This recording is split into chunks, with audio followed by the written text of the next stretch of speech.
Well, Mark, first of all, we're going to have to address what happened after Monday's game.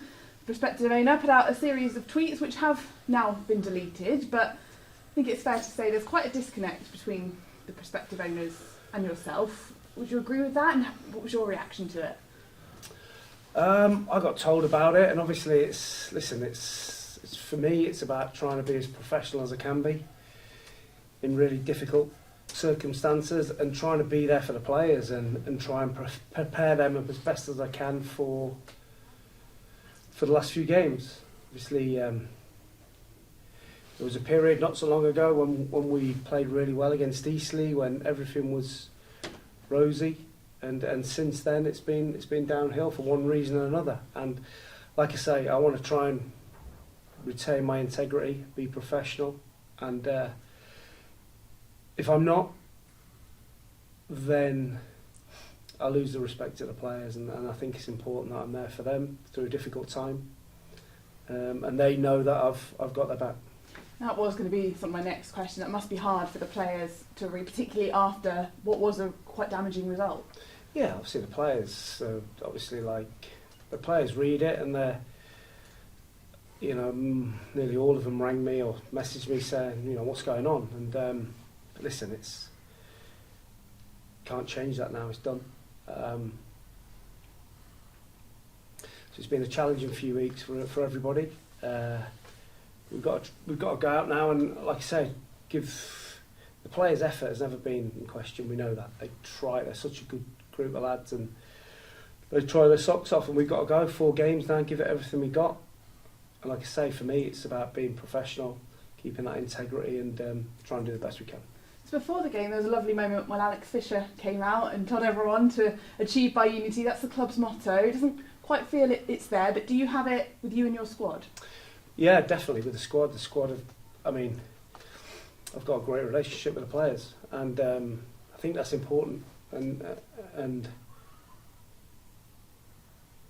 if I didn't, we might not be in as a position we're in. Could possibly be even worse. But look, if we won on Saturday, the picture can change.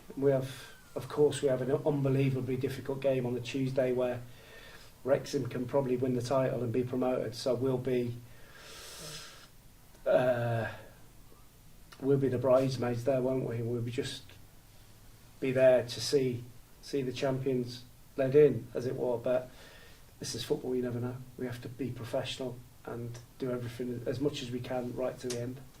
Football is such an emotional game, isn't it? It feels like there's so much emotion around the club. Josh Staunton doing all the post-match interviews, he clearly shows his emotion, his love for the club. How has it been in training these past few days with the group that you've got? Gave the players a couple of days off, just time away and try and clear their heads. They're not going to get any fitter now. It's now about, certainly the group that's playing every week are not going to get any fitter. It's now about clear heads, refocus. There's been a lot of emotion. There's been a lot of chaos behind the scenes, but we have to rise above that. We have to try and go out and win a game of football. And speaking of Solihull, a game that they don't have much to play for, but always a difficult place to go, isn't it? And it does feel like it would be a great escape if you were to do it. Yeah. But I guess you've got to just believe in the players, and they've got to believe in themselves. Of course. Our performances haven't been bad. We've looked, from our goal to the edge of their box, we've looked okay, looked fine. And we've just got to try and bridge that gap and be more of a threat in and around the box in the penalty area. Solihull play some really good football. The manager there has done a fantastic job. Really unlucky last year in the playoff final. So Jordan Maguire-Drew scored in that. Be nice for him for us to get a goal on Saturday again against them.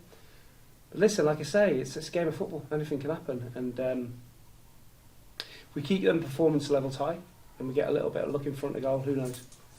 Speaking about in front of goal, Rhys Griffith did an interview this week saying he's fit, he's ready to go, ready to score goals. Are we going to see him, do you think, in the next couple of games?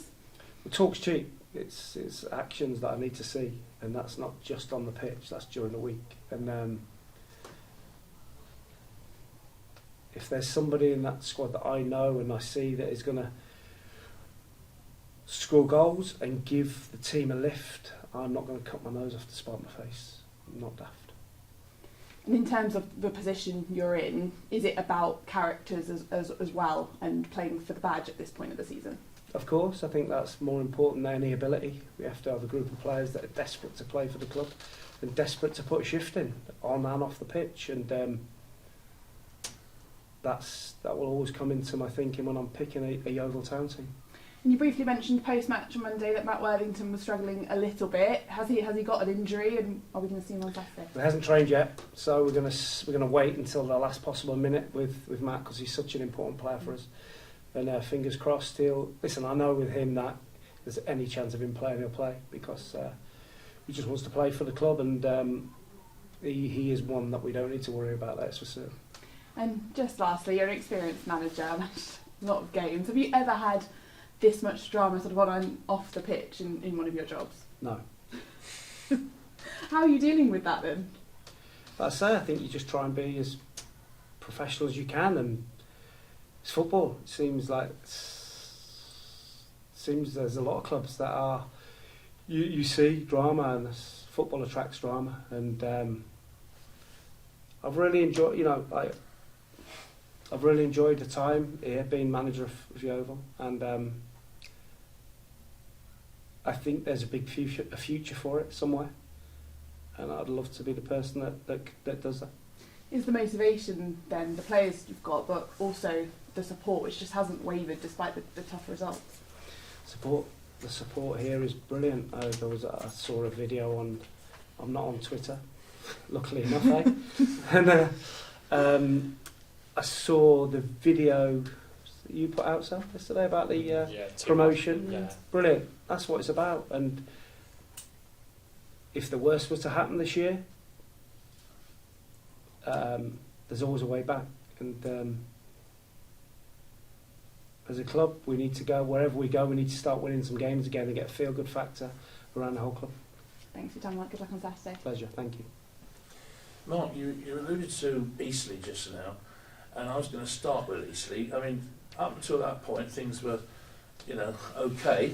We weren't setting the world on fire, but things were okay. Since then, it just seems to have completely gone off the rails. Can you put your finger on exactly what that seemed to be the starting point? Any ideas as to why things went wrong from that point on? Yes. Can you allude a little bit? Oh, fair enough. Right, next one then. No, I'll say we played brilliant against Eastleigh. Yeah. And we were 6-7 points clear of the bottom three. And what's happened. We can't change that. And we're now reaping the rewards from that, or not rewards, but you reap what you sow, and we're trying to recover from it. You also mentioned the referee on Saturday. Horrendous. I've had a thing about referees, because basically a referee can... It's not just a decision on the pitch. The ramifications from that decision can be long-standing. They can mean players get transferred, you lose your job, any sort of number of things. Do you not think that the National League have got a bit more of a responsibility to put out a more experience, especially in a game such as that, when you've got relegation lurking in the air? I mean, you just... Well, I think there's a shortage of referees. That's why we're getting what we're getting. The standard is a shortage, and any decent referee, as soon as he's had the minimal time in the National League, he's off to the Football League. Yeah. They don't look at... I'm sure the referee on Saturday won't have thought, well, if you ever lose this game, they're in trouble. He will just be refereeing the game. Yeah. But surely he should be thinking that, shouldn't he? He should be looking at the bigger I think picture. he's got to be impartial, but just make the right decisions. I mean, some of the decisions are like...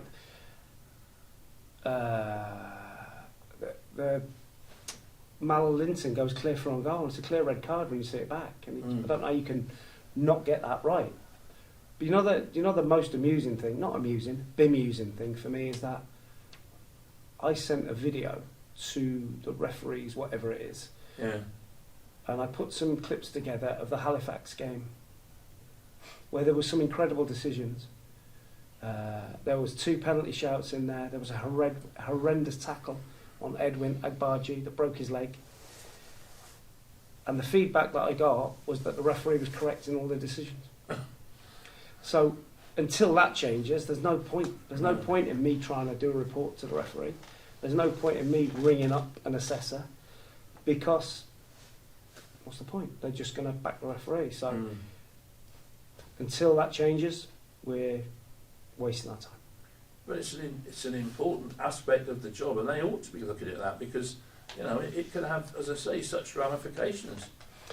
Well, I think the landscape is that I understand the referees have a really difficult job, and we need to respect referees more. Certainly, get that. And if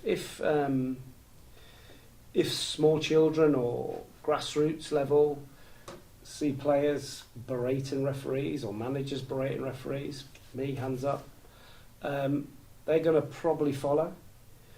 But what I did find strange was that when a player puts his hand on an official, he gets an 8-game ban and a 75 grand fine. When an official does it to a player, it's not his fault, and he should be given some slack. Can't have it both ways. No, you can't. But I agree there needs to be more respect. Like rugby, that the rugby players respect the referees because they're authority. I think we need to look in. You're going to look at VAR. Every Saturday night on Match a Day, we're talking about VAR. How can you make that many mistakes? But I mean, do you think there's going to come a point where we'll get VAR right down through the divisions? You might as well get rid of it. You'd get rid of it, would you? But you might as well, because you're not any better. You look at the Brighton penalty. How can you get that wrong? It's a clear penalty, and you've got a man looking at 57 screens in a office. It's bizarre, isn't it? And he still misses it. So what's the point? Yeah. No, I take your point. Just one last thing. Frank Noble, as we know, he's scored 2 goals or 3 goals, whatever it is, for Torquay. I mean, somebody wanted him, somebody didn't want him. Can you be any more specific? I mean, you wanted him, as far as I can gather from. Well, I think that's been cleared up. I think the agent cleared that up, didn't he? Did he? I don't know. If he did, I missed it. I think the agent cleared that up, that Frank was on his way here, but somewhere along the line it didn't happen. But we can't change that now. I'd have loved Frank here, but we can't change that. That's gone. Well, best of luck.